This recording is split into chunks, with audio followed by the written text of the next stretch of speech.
بزار اور ترمذی میں حضرت عبداللہ ابن مسعود سے نبی ایک وسلم کا یہ ارشاد نقل ہوا ہے، ان المرأۃ عورۃ، عورت چھپا کر رکھنے کی چیز ہے۔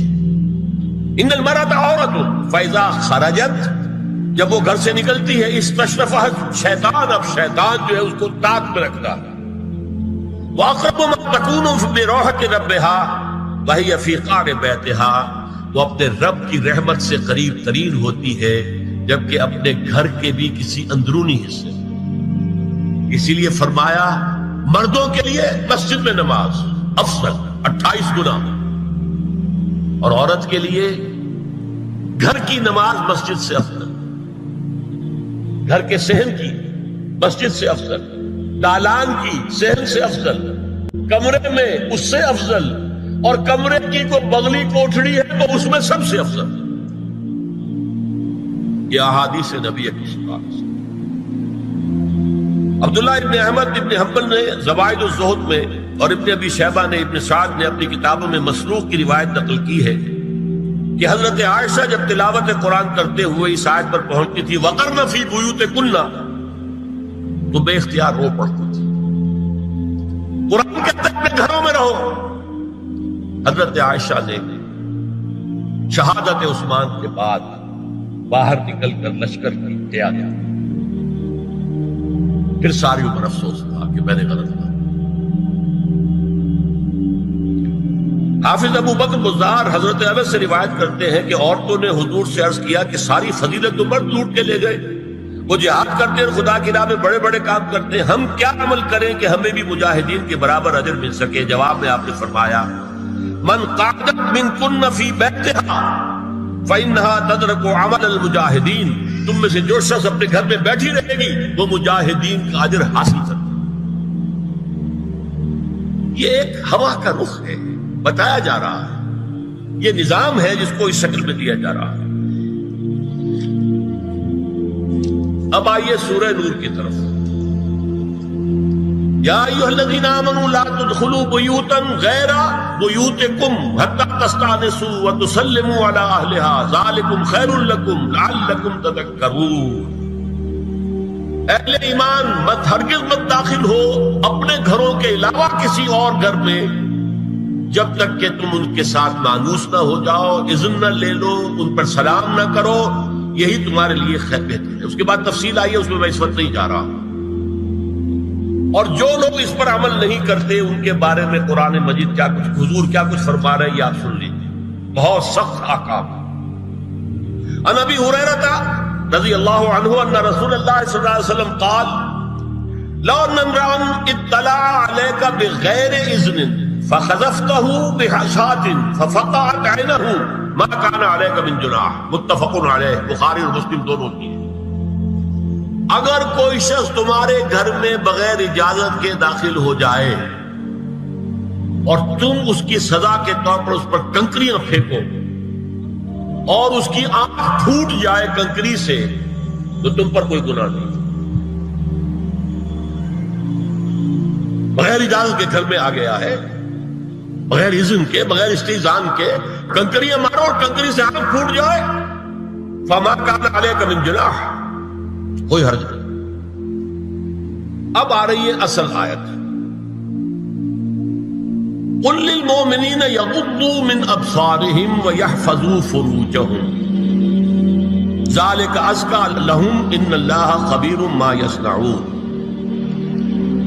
وقل للمؤمنات یغضضن من ابصارهن ویحفظن فروجهن ولا یبدین زینتهن الا ما ظہر منها وَلْيَضْرِبْنَ بِخُمُرِهِنَّ عَلَى جُيُوبِهِنَّ وَلَا يُبْدِينَ زِينَتَهُنَّ إِلَّا لِبُعُولَتِهِنَّ أَوْ آبَائِهِنَّ أَوْ آبَاءِ بُعُولَتِهِنَّ أَوْ أَبْنَائِهِنَّ أَوْ أَبْنَاءِ بُعُولَتِهِنَّ أَوْ إِخْوَانِهِنَّ أَوْ بَنِي إِخْوَانِهِنَّ أَوْ بَنِي أَخَوَاتِهِنَّ أَوْ نِسَائِهِنَّ أَوْ مَا مَلَكَتْ أَيْمَانُهُنَّ أَوِ التَّابِعِينَ غَيْرِ أُولِي الْإِرْبَةِ مِنَ الرِّجَالِ أَوِ الطَّفْلِ الَّذِينَ لَا يَظْهَرُوا عَلَى عَوْرَاتِ النِّسَاءِ وَلَا يَضْرِبْنَ بِأَرْجُلِهِنَّ لِيُعْلَمَ مَا يُخْفِينَ من زینتهن وتوبوا الی اللہ جميعا ایھا المؤمنون لعلکم تفلحون۔ یہ لمبی آیت ہے۔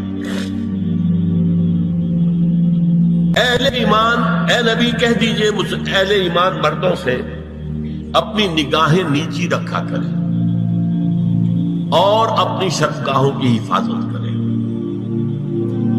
یہی ان کے لیے زیادہ پاکیزہ عمل ہے۔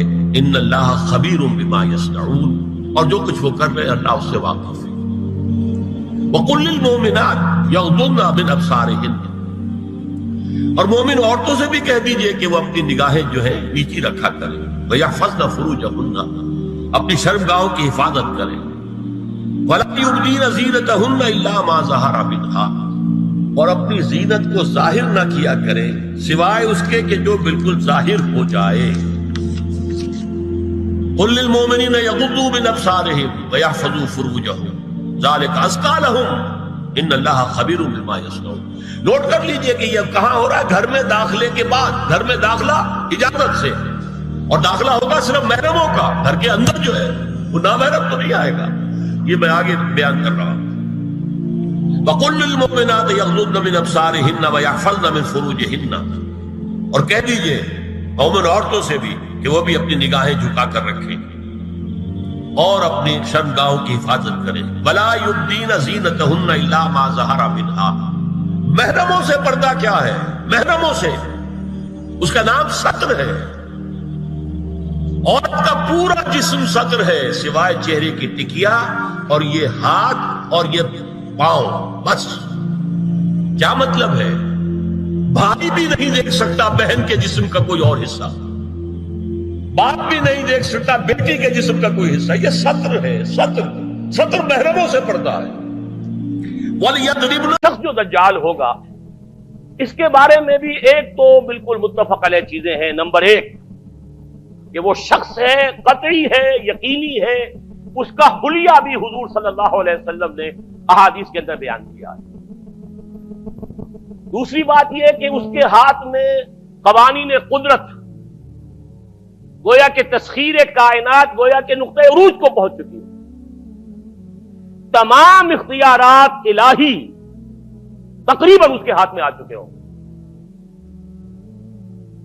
جو بڑے سے بڑے معجزے اللہ تعالیٰ نے نبیوں کو دیے ہیں وہ معجزے کر کے دکھائے گا، وہ مردہ کو زندہ کرے گا، مردہ لوگوں کی افواہوں کو لے کر آئے گا، ان کی روحوں کو، اگرچہ جھوٹی روحیں ہوں گی، وہ شیاطین جن ہوں گے جو ان کا بھیس بدل کر آئیں گے، لیکن یہ کہ وہ لوگوں سے کلام کریں گے۔ یہ اسپرچولیزم جو اپنی انتہا کو پہنچا ہوا ہے یورپ میں اور مغرب میں، یہ در حقیقت اسی کا ایک مظہر ہے۔ وہ کھلے بیابان کو کہے گا جہاں بالکل ٹٹیل جو ہے وہ صحرا تھا، گل و گلزار کر دے گا جب چاہے گا، جب چاہے گا، جہاں چاہے گا بارش برسائے گا۔ فاصلہ اس کے لیے بے معنی ہوگا، اس کی سواری وہ ہوگی کہ جس کے دونوں کانوں کے درمیان فاصلہ 80 ہاتھ کا ہوگا۔ یہ سارے جو آج آپ کی اس ٹیکنالوجی کی جو انتہا جا رہی ہے اور جدھر جا رہی ہے، اس کو اچھی طرح سمجھ لیجیے۔ آج سے 100 سال پہلے شاید انسان ان چیزوں کا تصور نہ کر سکتا۔ وہ کوئی سواری ایسی بھی ہو سکتی ہے جس کے دو کانوں کے درمیان کا فاصلہ جو ہے وہ 80 ہاتھ کا ہو۔ آپ کے یہ سارے جیٹس جو ہیں وہ کیا ہیں؟